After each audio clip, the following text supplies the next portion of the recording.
What's up, everybody? This is Dr. Nick with Leverage Media, and welcome to another episode of Path to a Million podcast. We're going to talk about, there's a section in the bill for emergency EIDL grants.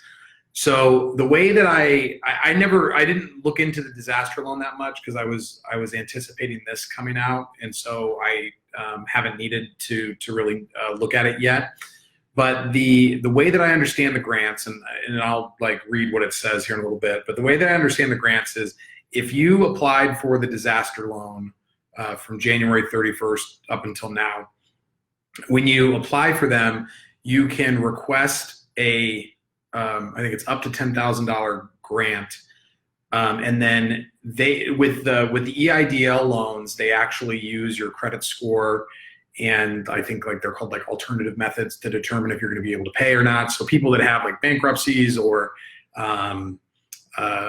maybe less than stellar credit, they can actually get denied for these disaster loans. I think that they have extremely relaxed the personal guarantee, the collaterals, the requirements for it, but I still think that there is a credit component to these.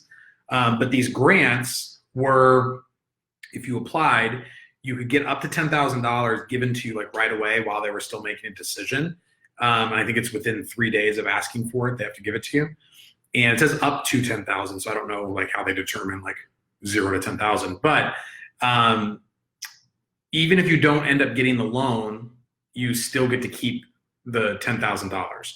And I think this might have been where people originally were thinking that you couldn't get the disaster loan and the Paycheck Protection Program concurrently, that the grants themselves, because it's free money and the loan forgiveness is going to be free money, I think that if you got, let's say you got $10,000 on the EIDL grant, if you ended up getting the Paycheck Protection Program, that they would just decrease your loan forgiveness for that $10,000. So because you already got free money from the government, they're not going to give you more free money on top of that. So that's the way that I think that works. But I'm going to go through all the language and hear about this. So emergency EIDL grants. The term covered period means the period beginning on January 31st, 2020 and ending on December 31st, 2020. So basically all of 2020. And the term eligible entity means a business with not more than 500 employees and an individual who operates under sole proprietorship or any individual who operates under a sole proprietorship with or without employees. Let's see. Okay, so the terms, credit elsewhere. So usually if you, in normal times, if you can get credit elsewhere, they don't want you taking out this disaster loan. They relieved that requirement. So let's see. So they waived any rules related to the personal guarantee on advances and loans of not more than $200,000 during the covered period for all applicants. So anything up to $200,000, you don't have to do a personal guarantee on. And then two, they're also waiving the requirement that an applicant needs to be in business for the 1 year period before the disaster, except that no waiver may be made for a business that was not in operation on January 31st, 2020. So usually you'd have to be in business for a year. They're waiving that as long as you were in business before January 31st, 2020. Three, the requirement in the flush matter following subparagraph E of Section 7B2, the Small Business Act, as so redesignates by subsection F of this section, that an applicant be unable to obtain credit elsewhere. So that's the part where even if you can get credit elsewhere, you can still apply for this, whereas in the past, I don't think you could have. And then D, approval and ability to repay for small dollar loans with respect to a loan made under Section 7B2 of the Small Business Act in response to COVID-19 during the covered period, the administration may, one, approve an applicant based solely on the credit score of the applicant and shall not require an applicant to submit a tax return or a tax return transcript for such approval. And two, use alternative appropriate methods to determine an applicant's ability to repay. So this is what I was saying, that there is there's still some requirements to show that you have an ability to repay. That could be your your credit score, or these alternative alternative appropriate methods. So with this disaster loan, you may get denied. Like I know somebody who already got denied that messaged me a couple days ago. And then this next section says emergency grant. In general, during the covered period, an entity included for eligibility in subsection B, including small business concerns, private nonprofit, blah, blah, blah. That doesn't apply to you.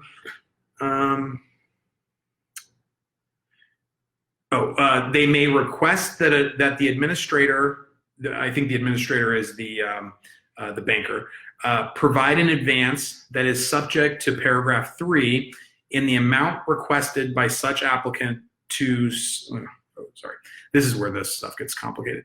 In the amount requested by such applicant to such applicant within 3 days after the administrator receives an application from such applicant. So that's the part where I think you can request this advance, this up to $10,000 advance within 3 days of your application. Or they have to give it to you within 3 days.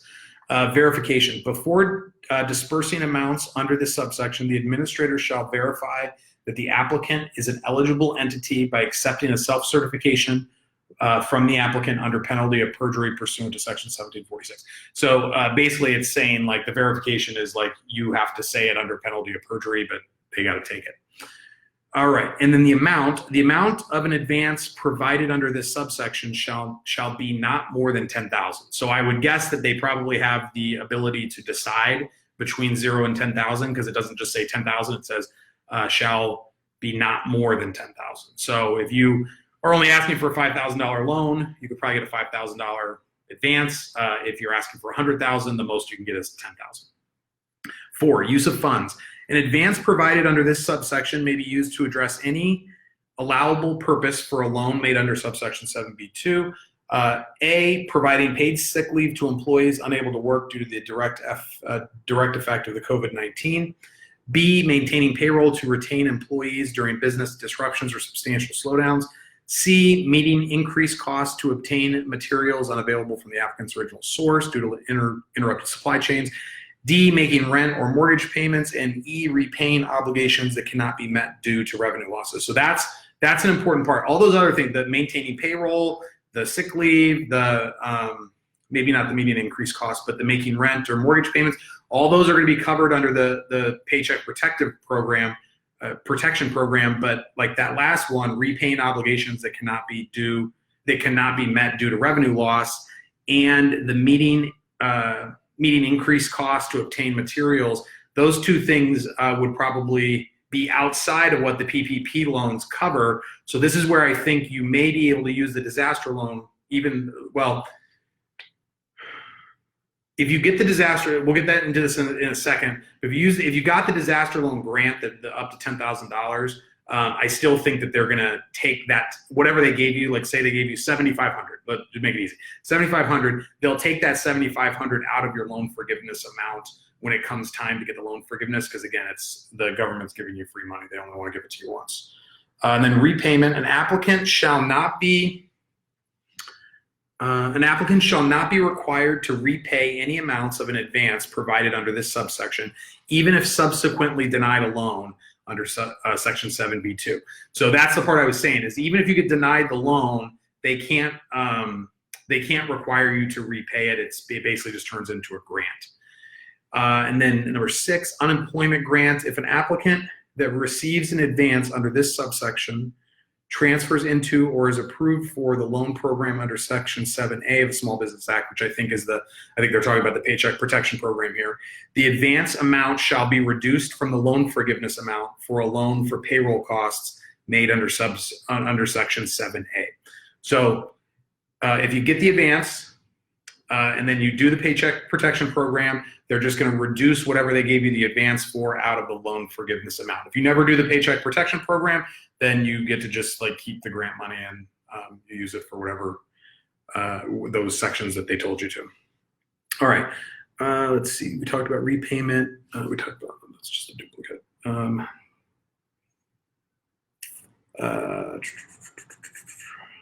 They've got $10 billion allocated for this, and the termination, the authority to carry out grants under the subsection shall terminate December 31st. And I think that is, okay, so that's it.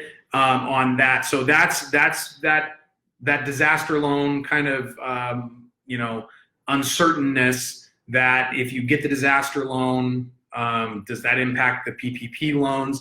So that's going to be a thing that I think they're going to have to shake out. But with those, if you did get a loan and you got in advance, and then you got denied the disaster loan, you get to keep that money. But then if you use the Paycheck Protection Program, they're going to take that money that they gave you in the grant out of the loan forgiveness amount. So at least that's the way that I'm reading it. So I hope that helps out. And next one we're going to do is going to be about if you have an SBA loan, the language in here that says they're going to pay for it for 6 months. So that's a really sweet deal if you guys have any like SBA loans on buildings or business loans.